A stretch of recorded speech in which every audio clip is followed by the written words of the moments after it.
In our previous episode, we learned about the identity of the mother and child in Lucy's memory fragment. We also found out that both Father Bamph and Saren were involved in what they refer to as that incident. They sent us to Geffen in search of former royal exorcist Bonnie Imbulia and her young son Kanu, and it turned out that their lives were in danger as they were being pursued by the White Masks. Our next lead from Bonnie sent us to the Geffen Library, where we were supposed to find a book called Rune-Epic by an author named Koromov.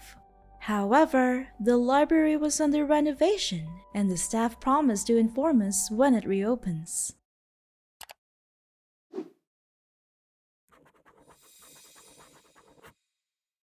We were on our way to do some monster grinding when we received a letter from the library staff.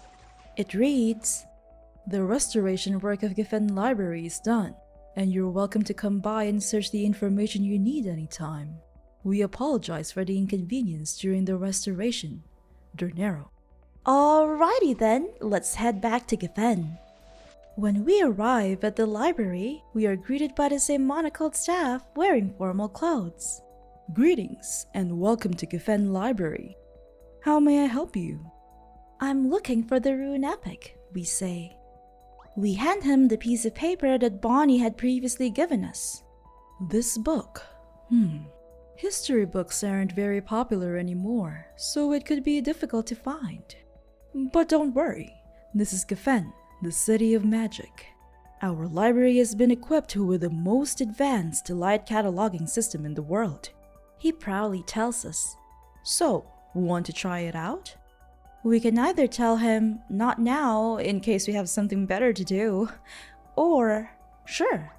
We are then asked to use the light refraction device to redirect lights onto a bookshelf that probably houses all the long-forgotten history books in the kingdom of Rune-Midgarts. We can do this by interacting with the second device until the light connects with the third device. From here, we move the third device to connect with the fourth, which then has to connect with the bookshelf. We are pleased to know that the book is on this particular shelf, and Dernero praises us for our intuitiveness. We check the book out to read its contents.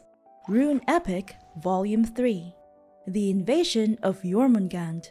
Jormungand, World Serpent, invaded Midgard with the hatred of Loki in its heart, and thousands died during the event. The Seven Kings stepped out. The Seven Kings built the kingdom and were canonized as saints. Jormungand died in Midgard, just like that. The seven who killed it built the Rune-Midgarts kingdom with the support of the survivors, and they were given the title of the Seven Saints afterwards. In Norse mythology, Jormungandr is the world serpent who grew to be long enough to encircle the entire world. He was the son of Loki and a giantess called Angrboda. He was the brother of the wolf Fenrir, and Hel, known as the Queen of the Dead, who is the ruler of Niflheim, much like in Ragnarok Online. But unlike in Norse myth, Jormungandr isn't defeated by Thor in the Ragnarok Online universe. Instead, he is defeated by the 7 warrior kings. We remember from one of the trailers for Ragnarok Origin, which we also get to watch while Professor Anderson was telling us about the history of the Novice Academy, that Loki was killed during a war. We can safely assume that while he was dying, he unleashed his son Jormungandr to wreak havoc on Midgard and avenge his father's death. After reading these 2 pages from the book, we suddenly find a man standing next to us. How creepy, right? He seems like he wants to tell us something, so we turn our attention to him. Oh, how pleasant. So few youths are interested in historical books nowadays. He beams at us. Why were you staring at me? He then introduces himself with much enthusiasm. I am Koromov, author of the Rune-Epic you're reading, and a member of the Rekenber Historical Research Group. If you'd like, I can explain the parts you're interested in. Why are you here? We ask him curiously. It's a long story. The Rekenber Historical Research Group aims to examine the history of Midgard's countries from a different angle. So they sent 3 of us to study the history of the Rune-Midgarts kingdom closely. We then say, "Tell me about the founding of the nation myth." He motions us to hand over the book, and when we do, he adjusts his monocle. He looks at the page we are at and points at it. This part is fascinating. The world serpent Jormungand attacked the Midgard continent, causing widespread death and destruction. 7 heroes joined forces and finally slew the great serpent before establishing Rune-Midgarts. These 7 heroes came to be known as the 7 Saints. So, Rune-Midgarts has 7 royal families? We inquire. Still with a wide smile on his face, Koromov nods. That is correct. However, things aren't quite as simple as that. Demon gods always place a cruel curse when they die, and Jormungand was no different. What curse did Jormungand place? Jormungand placed a curse upon the hero who dealt him the fatal blow, in which every firstborn son of his family will be inflicted by nightmares and a painful childhood, and die at a young age by being strangled by a serpent. How terrible! Koromov continues. With great power comes great responsibility, as they say, and the one who dealt Jormungand the fatal blow was the first king of Rune-Midgarts, Tristan Geoberg I. Those of us who have played Ragnarok Online will recognize this name, but with a slightly different surname. In the original PC game, the last name of the current royal family is Geoberg, which is the name of a weapon from Celtic mythology. Speaking of changes in names, Koromov here is actually called Koromov in RO, and can be found in the Juno Library instead of the Geffen Library. Going back to our story, we know that the current king of Rune-Midgarts is called Tristan Geoberg, or Geoberg III, so we ask him, have there only been 2 generations of kings since then? Koromov replies with, well, the great Tristan Geoberg I had no desire for absolute power, and he was concerned that the Geoberg line might be left without heirs as centuries passed. To ensure Rune-Midgarts would continue to thrive, he established an electoral system for the kingship. When the king passes away, the royal family select a prince who is at least 12 years of age and from one of the 7 families to be the new king. This is the tragic and joyful founding myth of the Rune-Midgarts kingdom. Fascinating, isn't it? Koromov vents, still with a fervent tone in his voice. An elective monarchy. Interesting. We can either say that we didn't find it interesting, or that we agree with him that it's fascinating. And when we do, he seems quite pleased with our answer. It's rare to see someone so interested in such dry history. Rune-Midgarts' founding of the nation myth was passed down through generations as a song. I'm not a good singer, but I can sing it for you if you want.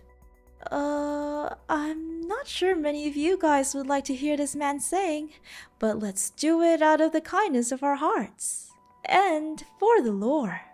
So we listen carefully. Time flies, and seasons change. We rewind back to a certain year in ancient times. The devil's prophecy is true. Raven followed Jormungand, the world serpent, and brought catastrophe. 7 heroes assembled and set the flame of hope ablaze. They carried the future on their shoulders and fought against the world serpent for a peaceful homeland.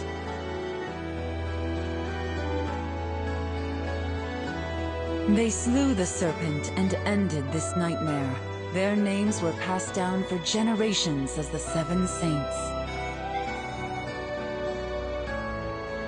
The 7 Saints built Rune-Midgarts' kingdom, hoping to make it their homeland. But people did not know these heroes carried a curse. The power of the serpent would suffocate their first son. The disaster centuries in the making is here, and the brave adventurers shall change fate and make history. I haven't sung in a long time. I hope I didn't frighten you. I saw a vision, we tell Koromov. Once again, Koromov explains with much enthusiasm. That's because I used magic. This is a sage's mental domain. If the person who receives the magic has a strong will, they will see what they wish to. So you have crossed time and space, gone into a forgotten past. Wow, I never knew that could happen. And we express our gratitude to the wise man.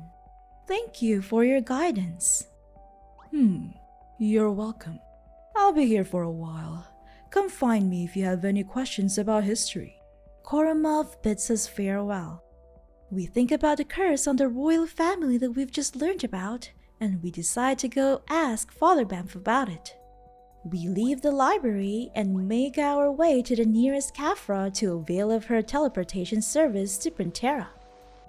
Arriving at the cathedral, we find the old clergyman at his usual spot. You've come back at last. Did you find Bonnie? Did you find out what I asked you to? We reply with, "This matter isn't a simple one." "Of course not," he retorts. "Who are the people in white behind Bonnie?" We then tell him about Bonnie meeting the wizard in white, and the old priest shivers. Heavens, if this is true, then the conspiracy behind this is huge. How frightening. "You don't care about Lucy at all," we argue. "Her young soul has departed. All we can do now is find out the truth, no?" We go straight to the point and ask him, who died during that incident? But Father Bamph sounds quite dismissive. The less you know about this, the better. Since you've confirmed that Bonnie met the wizard in white, your mission is over. I will give you your reward. Make sure you tell no one else about this. I don't like this. We did all the footwork for this guy and he doesn't even tell us the entire story. You're hiding something, we accuse Banff. This leaves him speechless for a while before he replies with, "This is of grave importance. I cannot dare jump to conclusions before everything is clear. I hope you understand." Did Bonnie say anything else? How dare you, Banff? You withhold vital information from us, then ask us more about what we found out from Bonnie? Why so unfair, Banff? Why? Here, we have two options. We can either give him the damaged red gemstone that Bonnie had given us, or hide it from him. The latter seems more fair, but I decided to be the bigger person and chose the former. Only to be dismissed yet again. Oh, just this damaged red gemstone? Bonnie probably just gave you this so you would stop bothering her adventure. Nevertheless, you've completed the mission I gave you. I will find a way to learn the truth behind Lucy's death and contact you again. Goodness, why are you like this, Banff? You're starting to get on my nerves. I might start thinking that you're the one who was responsible for Lucy's death. We think to ourselves that it might be a good idea to ask the other priests to help us with this red gemstone. The closest priest is that guy, in the pulpit. Hail Odin. Father Thomas greets us. Adventure, I've seen that you've been working for Deacon Father Bamph recently. We give him the red gemstone and ask him to take a look at it. He takes it from our hand. So heavily damaged. It looks like a magical gemstone. No, that's not right. It's not such a simple thing. Heavens above. Adventure. Powerful shadow magic remains within this gemstone, hiding its true face. I cannot tell what it really is. Can you repair it? We ask. Yes, since it is afflicted by shadow magic, you can try using some holy magic to neutralize it. However, I worry that when the shadow magic is dispelled, it will attract monsters from the demi-plane. This church is a sacred place. Father Thomas replies with a worried look. This crystal is important to me. We attempt to persuade him. I see that you and Banff have been quite anxious lately. I'll make an exception for you today. You can repair the crystal here, but you must clean up after yourself. After all, this is a church. We cannot allow it to be desecrated by monsters. All right, we got our go signal then. We walk a few steps east and use the statue's holy magic to repair the red gemstone. Monsters enter the cathedral through a rift, and we do our best to repel them. Afterwards, we head back to Father Thomas. I can now sense the flow of magic within it. It still seems quite unstable. This crystal must have been through great tribulations. It seems to be a crystal used in exorcism ceremonies. Adventurer. This belongs to the domain of exorcism ceremonies. I am more learned in the ways of prayer. Father Thomas in the church is an expert at exorcisms. He should be able to help you. I'm pretty sure this is just a typo. The other guy can't also be called Thomas, right? We thank him for his guidance, to which he replies with, "You're welcome. May Odin guide your path." We then try to find the other priest he mentioned, who is definitely not another Father Thomas. We head south and enter a room to our left, where we find a young priest in a pulpit. His name is Rupakafara, who's originally called Rubalcabara in RO. He greets us. "Adventurer, I've seen you in this church a fair lot recently. Is there anything I can help you with?" We show him the damaged magic crystal. "So heavily damaged?" He replies in a surprised tone before taking a closer look. "Let me see. Such powerful magic still flows within it. Such power would only be used for great enchantments or to dispel curses, to help the caster withstand the magical feedback." "Oh? There's some memory recorded within it too. How rare. But it is too badly damaged. You have to shatter it to view the memory. Once you do so, it will be gone forever." We then take the crystal from Father Rupakafara and do as he says, mindful of the fact that we can only view this memory once.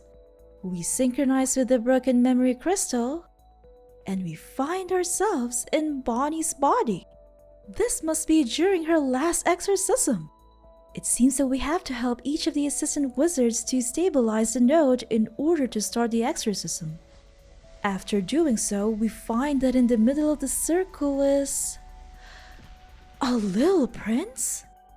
"Your Highness, what is going on here?" We, as Bonnie, call out to the prince. The assistant wizards are all stunned, and we hear a sinister voice. "The humans in this array aren't cursed at all. How dare you deceive us? Kill these arrogant humans!" Bonnie sends her assistants away, leaving herself alone to fight with the demons coming out of the rift. While trying to defeat these monsters, Bonnie asks herself, "Is the prince really not cursed?" We then check on the young prince, only to find out that he has died of poisoning. After viewing the memory, we rush back to Father Rupakafara. "My child, it seems you've been through an extraordinary memory. You don't look well. Do you need help?" Exhausted and shocked from what we've just learned, we ask, "What kind of exorcism leads to death?" The priest seems to have been taken aback by this. "Why do you ask such a strange question? Normally, exorcism rites cannot lead to death. Unless the rite wasn't used to exorcise demons, but to remove a curse." "My child, I stopped carrying out exorcisms after I became a bishop. If you're so interested in exorcisms, you should flip through the Exorcism Bible. It contains detailed records. Father Opakafaro points to a bookshelf not far from where we are. We find a book entitled The Royal Part of Exorcism Prayer, which we take from the shelf. It reads, Exorcism Prayer, Royal Part, Light of Darkness Prayer. Try this magic circle for the curses that are hard to lift. Use red gemstones to mitigate the effect of the curse while casting the spell. Scroll 16, Relief Prayer. Caution: do not use on people without curse. It can cause the negative effects on the person you cast a spell on to rapidly worsen. For example, curses, poisonings, diseases, etc., and create a space rift that can attract demons. Does that mean that Bonnie's exorcism failed because she didn't know that the prince wasn't cursed but was poisoned? We leave the room and make our way to Father Bamph to confront him about concealing the truth from us. When he catches us running toward him, he is visibly nervous. Why have you come back? Didn't I say your job is over? What are you hiding? We ask frankly. The old deacon looks down. You still don't trust me. I swear in Odin's name. We can interrupt him by either saying, "Don't use Odin's name in vain," or "You're just using me." Either way, his response is the same. Father Bamph's eyes widen. Don't get cocky with me. So, what do you know? We tell him that we've learned that the royals were involved in that incident. With a tone of disgust, he says, You know nothing. That incident indeed refers to that exorcism ceremony. The third prince started showing symptoms of the family curse and required an exorcism, and Bonnie was the one who led the rite. But the exorcism failed, we interject. Yes, and the third prince died because of it. Her life was spared only because I begged for it. But the position of royal exorcist was taken from her, and she was exiled from Pantera. I was the one who recommended Bonnie for the task, hence I was implicated in the matter and lost my position as bishop. That is why I don't like to talk about it. Otherwise, I would not have sent you to ask Bonnie. Please, believe me. Aha! Now we understand his hesitation to let us in on the entire thing. Father Bamph here is not at all selfish or anything. He was so concerned about Bonnie that he even begged the royal family to not execute her, with the royal family thinking she was the reason for the youngest prince's death. I think that, like Saren, Bamph feels responsible for Bonnie's failure in exile, since he was the one who appointed her to lead the ceremony. Like Saren, he feels guilt and remorse, that, as much as possible, he doesn't want to talk about the event in detail, nor meet with Bonnie in person. Something's wrong about the story, we say, and Father Bamph panics. Wrong? You still seem suspicious. Bonnie made a mistake during the rite and summoned a monster from another realm.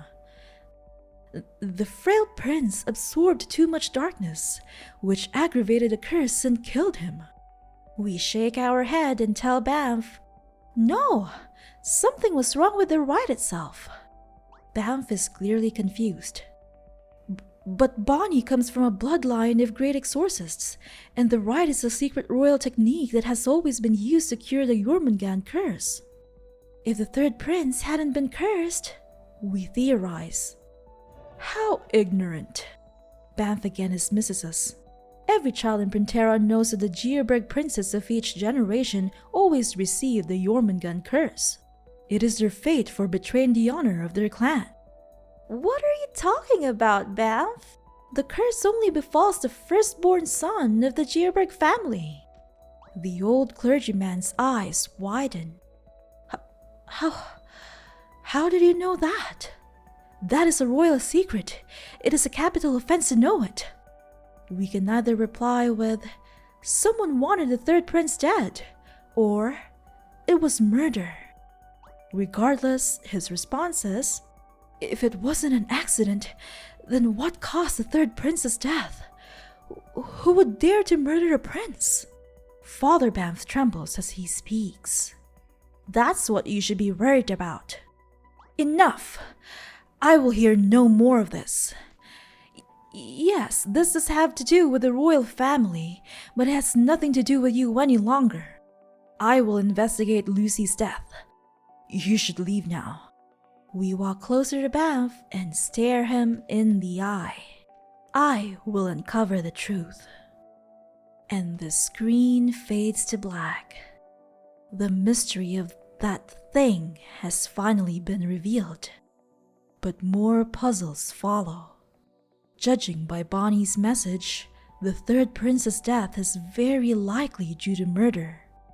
As for Lucy's death, she probably learned the truth, which cost her life. It turns out that even the world serpent's curse that nearly destroyed this world could become a pawn manipulated by deceivers. A strange white mask, a suspicious Banff, the royal family's scandal. What is the truth hiding behind these mysteries? Finally, the reason for our suspicion has been found. The true terror isn't the curse, but humanity. And here ends the 4th chapter of Ragnarok Origin's main story. Who was really behind the youngest Geoberg prince's death? Will Father Bamph remain true to his word and contact us once he's ready to fill us in? Let's find out in the next episode of our Ragnarok Origin main story lore series. Don't forget to like, subscribe, and click on the bell notification icon below to be notified the next time we upload a video. Thank you so much for watching, and see you next time!